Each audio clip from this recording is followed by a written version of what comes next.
Nuclear fission.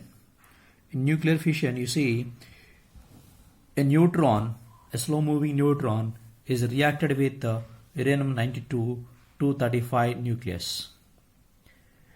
That become a uranium isotope which is unstable. This star represent unstable.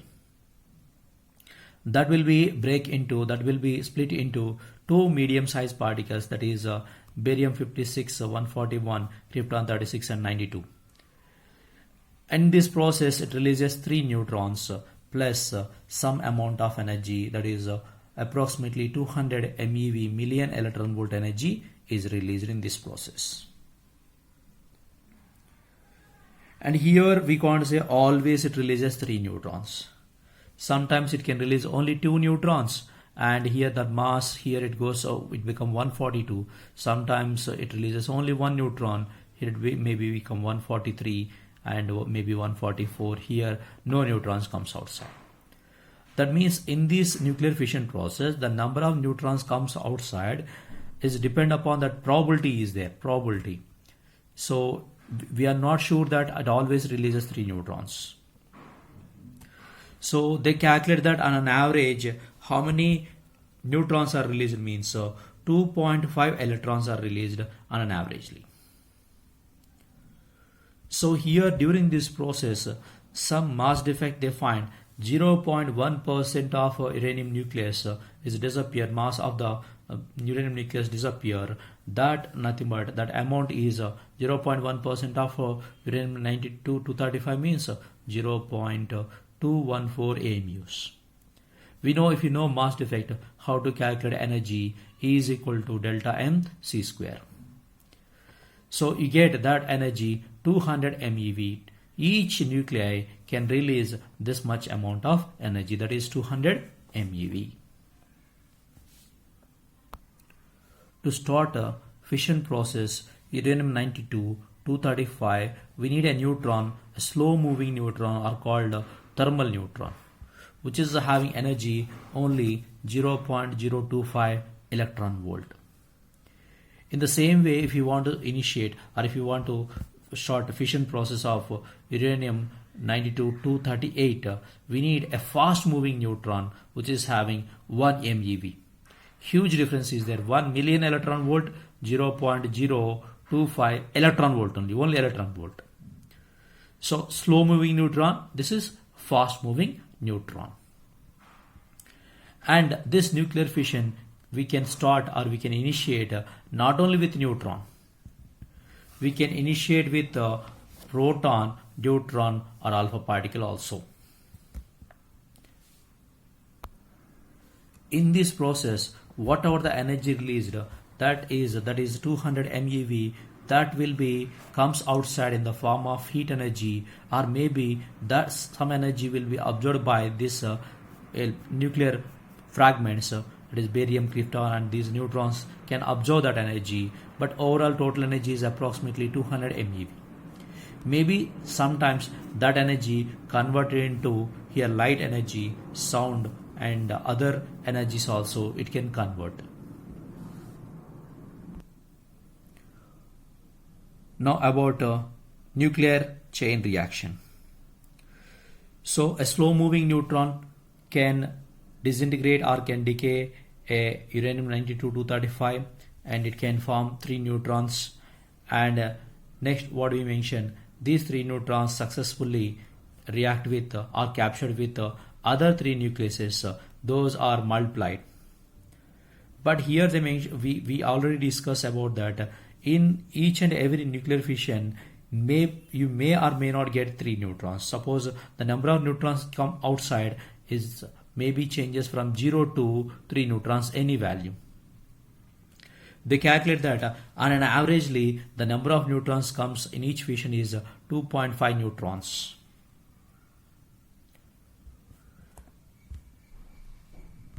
So now we'll see about a chain reaction, how it takes place. See in the figure, a neutron is captured by uranium nucleus that releases two medium sized particles. Simultaneously it can release three neutrons. These three neutrons are captured by three uranium nucleuses. Here, three uranium nucleuses. Those are releases nine neutrons. Here they give nine neutrons. See what happened, number of neutrons. Initially only one neutron is there. That will be now become 3 and 3 become 9 and after that it become 27, 81 like that. The number of neutrons increases like a geometric progression. And each and every fission it releases some amount of energy. 200 MeV energy is released here and here that become 3 times, that become 9 times and after that it become 27 times.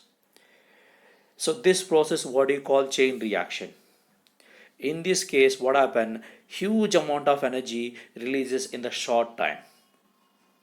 Whatever the energy releases in this process, in fission process, that will be absorbed by nuclear fragments. Nuclear fragments mean here krypton and barium are neutrons. Suppose here these neutrons also absorb some energy. Suppose a neutron having 1 MeV energy means it is moving with high speed. But in this process, the neutrons which are coming out of the nucleus, those are having 2 MeV energy is there. That means with very high speed, these are moving. These neutrons, after fission process, immediately neutrons comes outside. Those neutrons are called prompt neutrons. These prompt neutrons are not suitable for chain reaction because of they are having high energy and high speed is there, that those neutrons are not able to capture by these uranium 92 235 nucleus. That's why they use a moderator means it is heavy water or deuterium, graphite or carbon. Using these materials we can make slow down these neutrons up to 0.025 eV electron volts. So 0.025 electron volt means very less energy, very small energy. So slow moving neutrons, these neutrons are called thermal neutrons. So these neutrons, because of collision with particles or fragments of material, they become slows down, or collision with the fragments of that heavy water and graphite, they become slows down. This low neutron can be absorbed by or captured by uranium and then chain reaction keeps on increasing. Suppose if the chain reaction is going like this, initially one neutron is there and after that three neutrons are there, 3 become 9, 9 become 27. Then in this process if neutron number increases, we can say this is uncontrolled chain reaction. Suppose what happened, initially one neutron is added and it releases 3 neutrons. Out of 3 neutrons, 2 are escaped from the material, only one is react with uranium. Then what happened, again it releases 3 and those 3, 2 are escaped, only one is reacted with. Then in this process what happened, each and every step only one nuclei is disintegrate. It is not multiplied, it is going in a constant way. For example, you can take 3 neutrons are there and it releases 9. Out of 9, 6 are escaped, only 3 are reacting with the other nucleus. So in that process what happened, constant energy will be released. So in first case, number of neutron multiplied, energy also multiplied. So uncontrolled chain reaction what we call. This concept they use on atom bombs. Atom bombs once initiate the process, we can't stop or we can't control that. Chain reaction will be go in multiplication way, means improve develops more and more. Suppose if you take controlled chain reaction, initially some 100 neutrons are there and next it releases 300, but out of 300, 200 are escaping, only 100 are reacting with the uranium nucleus. Then also it releases same amount of, always it releases same amount of energy. This what we call controlled chain reaction. Suppose what happened, initially 100 neutrons are there and almost all are escaping, only 10 are reacting. After that and only 2 are reacting. Then what happened, number of neutrons all are escaping, and the generated neutrons little bit only absorbed by the material, then energy decreases. So then we can say chain reaction is going to stop. To explain this, we have a neutron multiplication factor, a K factor. Now we'll see about a K factor or neutron multiplication factor. That they define, it is a ratio of number of neutrons in present generation to number of neutrons in previous generation. So neutrons available now and neutrons available in the previous state. That gives K factor. You suppose if K is less than 1, what it mean? K is less than 1 means number of neutrons in present generation is less when compared to previous generation. Then what happen? Number of neutrons are decreasing. Decreasing means what happen? Number of neutron decreases means number of fissions also decrease. Energy release will also decrease. Then the process is under critical condition. In this case, what happen? The process or chain reaction is going to end, is going to stop. What happen if K is equal to 1? K equal to 1 means that we can say controlled chain reaction. Why they call controlled chain reaction means number of neutrons now and present generation and previous generation both are same. Always we are maintaining like that. That what you call controlled chain reaction. Then the process is said to be critical. And this they use in a nuclear reactor. What is a nuclear reactor means? Which converts nuclear energy into electrical energy. So in nuclear reactor, we need a standard output, a constant output needed.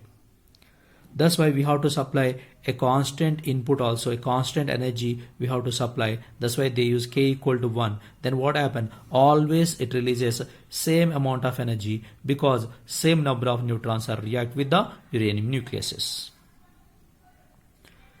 And this is principle of a nuclear reactor. What happen if K is greater than 1? K greater than 1 means number of neutrons in present generation is high when compared to previous generation.